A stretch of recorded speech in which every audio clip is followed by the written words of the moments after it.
If you ask me about Indian bread, the first thing that comes to my mind is naan, and I'm not the only one. Naan is a soft and pillowy flatbread that is popular and loved in the US. But naan isn't an everyday bread that Indian people make and eat at home. In fact, it is this guy, roti. Roti is a staple bread in Indian households, not only in India but around the world. What are the differences between roti and naan? How is it made? And what it is one of the most eaten breads in the world. In this video, I will explore the differences between roti and naan, have my friend Debrah show me how to make the roti her mom used to make back home, and take a look at the global journey that roti has gone through.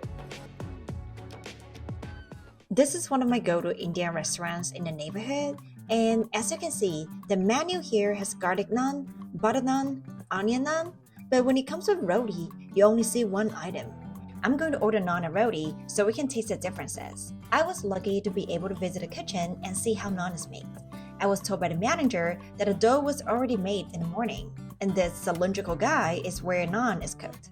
It is leavened bread made with all-purpose flour, meaning it rises because of the yeast. Once the dough is ready, it is placed on the wall of the tandoor with intense high heat. You can see the fire from the charcoal made the dough puff up almost immediately as it bakes, which is why it is crispy on the outside but fluffy on the inside. The brown spots are charred from the high heat that comes from burning charcoal, which at the same time impart the smoky flavor to the naan. They top it with some butter for a rich aroma and extra flavor. The best time to eat it is right out of the tandoor, and I'm so happy I got to enjoy it. Roti, on the other hand, is quite different. The one we order looks like it's a tandoori roti. It is thinner and is made from whole wheat.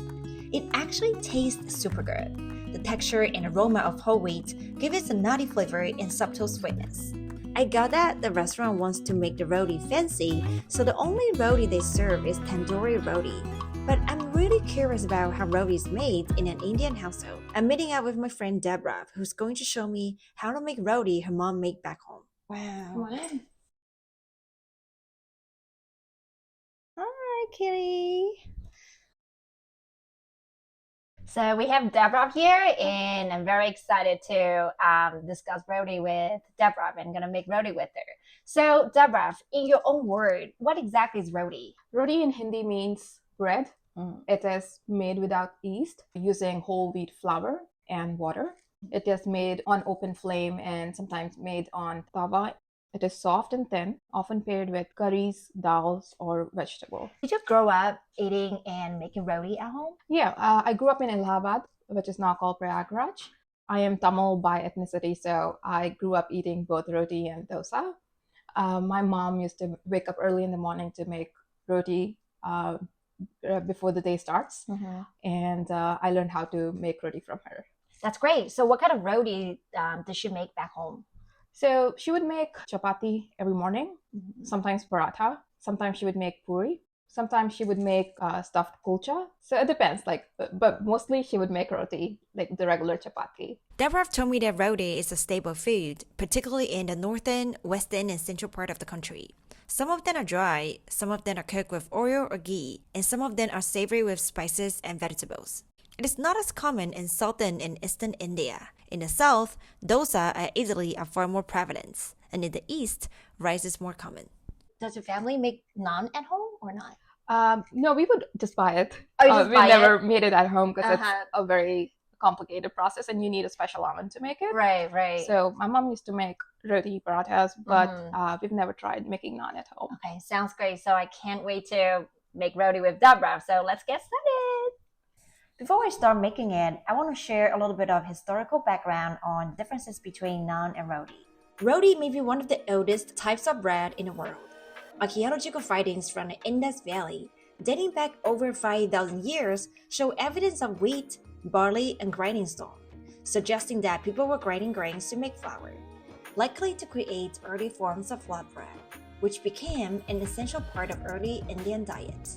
Although the true origin remains mysterious, it was largely mentioned in ancient texts, indicating that it's at least 1,000 years old. Naan, on the other hand, has its origin in Central Asia. Naan is a Persian word. It means bread. Naan made its way to the Indian subcontinent during the Delhi Sultanate, an Islamic empire with Afghan and Turkic roots, and continued to be a favorite among royal families and nobles during the Mughal Empire, whose rulers also had Central Asian heritage. The Mughal brought the modern tandoor to India, which took the baking process of naan to a whole new level. It is obvious that roti is simpler and healthier, and we're getting ready for Debrah to show me how her mom made it. Honestly, I'm super excited because growing up, I've never made any bread, not even mention the Indian bread. So I'm very excited to see what she's going to show me. We have whole wheat flour, salt, and water, and we will start making the dough. Okay, Sounds let's great. get started. Is whole wheat commonly used in India or is just like a personal preference? Oh yes, whole wheat is used in India. People buy it from the store, but people also prefer to make their own flour. So they do that by buying the wheat and washing it and drying it under the sun and taking it to the mill to grind it and make it into flour. All right, let's dig in. And how do you know how much water do you need? Oh, that's my practice. Oh, you practice? Oh, sounds Yeah, I've great. been doing it for a while. And then when was your first time making roti? I made roti for the first time when I was 12. The first time I made it, it was horrible. It just got burnt. Oh, Yeah, so it took some Yeah. time for me to understand how to make it thin and round and soft. definitely. Right now it is a bit sticky. You don't want that. It's a lot of water. So I'm gonna add a bit of flour to balance that. Right. So how well the roti comes out depends on how well you're kneading it.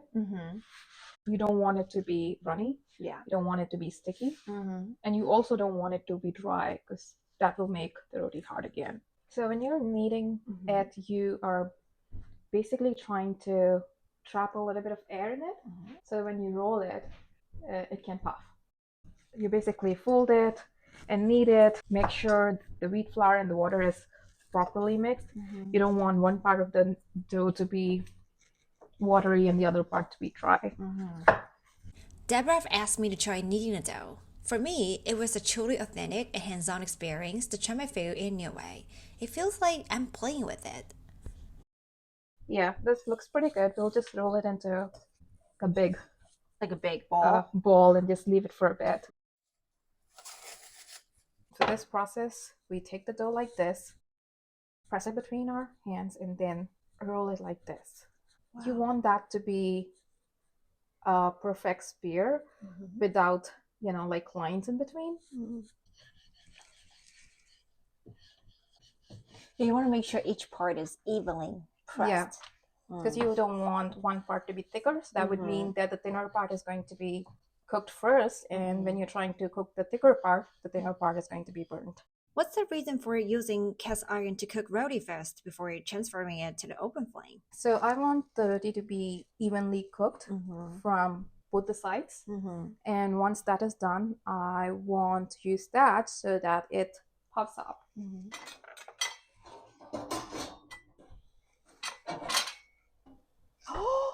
Oh my God. See this? Oh, wow. Now let's flip it. Wow. I was so excited to see the dough puff up like a balloon. It is the beauty of roti, and it is incredibly satisfying to watch. We served this freshly made roti with the chana masala that Debrah prepared, and it was absolutely delicious. The best time to enjoy a roti is right after it is made. The aroma and texture of the whole wheat bring the simple happiness and pure joy, while the refreshing, tangy chana masala adds a burst of flavor, making the meal a truly delightful experience.